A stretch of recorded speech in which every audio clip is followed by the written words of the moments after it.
ကန်ဆိုးတယ်တော့ဘယ်တော့မှမတွေးနဲ့ကန်ကကောင်းမိတာကန်ကောင်းမိတာလူဖြစ်နေတာကကန်ကောင်းနေတာပဲမဟုတ်လားလူဖြစ်နေတာကကန်ကောင်းနေတာလေလူမဖြစ်တဲ့တတ္တဝါတွေအများကြီးလူဘဝကိုမရတဲ့ပုံကိုယ်တွေအများကြီးတန်တရာမှာငရဲကြတဲ့လူတွေအများကြီးတိဆံဘဝရောက်နေတဲ့လူတွေအများကြီးအပယ်လေးပုံဟိုပိတ္တာဖြစ်နေတဲ့ပုံကိုယ်တတ္တဝါတွေအများကြီးသူတို့နဲ့ရှင်လို့ရှင်ကိုကလူဘဝကိုရနေတာကကန်ကောင်းမိတာပေါ်ပြီးကန်ကောင်းတာလူချင်းတူတာမှကိုလည်းအင်္ဂါပြည့်စုံနေတယ်ကိုမှနားတယ်ကြားခွင့်ရှိနေတယ်မျက်စိတွေမြင်ခွင့်ရှိနေတယ်နှာခေါင်းနဲ့နံခွင့်ရှိနေတယ်ရှားမှာအရသာခံခွင့်ရှိနေတယ်ခန္ဓာကိုယ်လှုပ်ရှားခွင့်ရှိတယ်အဲ့ဒီကိုလည်းအင်္ဂါစုံစုံလင်လင်လေးတွေနဲ့ဖြစ်နေတာကကိုဘွားကန်ကောင်းပြီးသားပဲ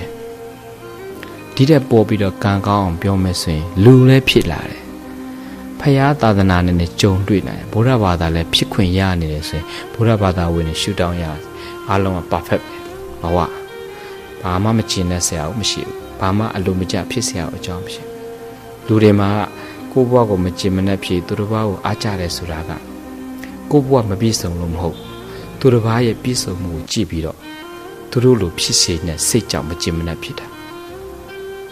သူတို့သုံးတယ်လို့ကိုမသုံးနိုင်လို့ကိုယ့်ဘဝမကျင်မနဲ့ဖြစ်တာသူတို့စီးတယ်လို့ကားတွေမစီးနိုင်လို့ကိုယ့်ဘဝကိုမကျင်မနဲ့ဖြစ်တာရုပ်ပိုင်းဆိုင်ရာကိုသွားပြိုင်လို့ကိုယ်စိတ်ကိုမကျင်မနဲ့ဖြစ်စေတာပဲတကယ်လည်းညရင်အပြိုင်လွဲတာပဲအပြိုင်လွဲလို့ကိုယ့်ဘဝကိုအားမကျဖြစ်တာအပြိုင်လွဲလို့ကိုယ့်ဘဝကိုမကျင်မနဲ့ဖြစ်တာရုပ်ပိုင်းဆိုင်ရာပြန်ရတာမဟုတ်ပြိုင်နေဆိုရင် character ပြန်ရတာကိုချင်းတရားပြန်ရတယ်ကုသိုလ်တရားပြန်ရတယ်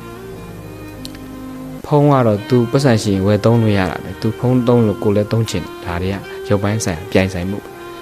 သူဝိတ္တလို့ကိုလည်းဝတ်ချင်ဒါတွေကပြိုင်ဆိုင်မှုပဲအဲ့ဒါတွေကအဓိကမကြောက်အဓိကပြန်ရမှာသူကိုချင်းတရားကောင်းတယ်လို့ငါလည်းကောင်းရမယ်သူကုသိုလ်လုပ်နိုင်တယ်လို့ငါလည်းကုသိုလ်လုပ်နိုင်ရမယ်သူစိတ်ဓာတ်ကောင်းတယ်ငါလည်းစိတ်ဓာတ်ကောင်းရမယ်အဲ့လိုမျိုးဖြစ်ရဆိုတော့ရှိတဲ့အနေထားနဲ့သူဖုံးတုံးနိုင်တယ်လို့ငါမသုံးနိုင်ရဘူးဆိုမသုံးနိုင်လို့လည်းပဲကိုမှအားငယ်စရာမရှိဘူးကိုမှအဖြစ်စရာတခုမှမေ့ကိုမှလက်ပြန်မတန့်စရာအကြောင်းပဲခိုးရတာမှမဟုတ်ဆိုတော့ရှက်စရာတွေကလွဲနေတာလူတွေကအရှက်လွဲနေ။သူသုံးနိုင်လို့မသုံးတော့ငါမှလည်းအားငယ်ရရှက်တယ်အဲ့လွဲတာပဲ။သူဝိတ္တလို့မဝေးရလို့ငါရှက်ရတယ်အားငယ်ရအဲ့အရှက်လွဲတာ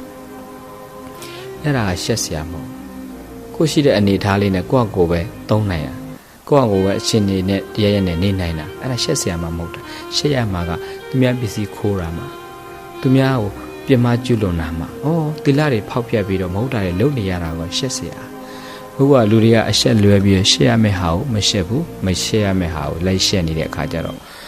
လူတွေကကိုယ့်ဟာတာကိုအားမလို့အားမရနဲ့မကြည်မနဲ့တဲ့အများကြီးဖြစ်ကုန်တော့တာပဲ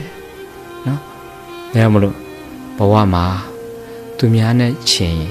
သူများရဲ့ပြည့်စုံမှုကိုကြည့်လို့ရှိရင်ကိုယ့်ဘဝကိုမကြည်မနဲ့တွေဖြစ်တတ်တယ်အလိုမကျဖြစ်တတ်တယ်ဆိုတော့ကိုရှိတဲ့အနေထားလေးနဲ့ကိုယ်လက်ပြတတ်ဖို့ပဲကိုကြိုးစားလိုက်စမ်းပါကိုရှိတဲ့အနေထားလေးနဲ့ကိုယ့်ဘဝကိုလက်ခံနိုင်စွမ်းရှိအောင်ပဲကြိုးစားလိုက်စမ်းပါ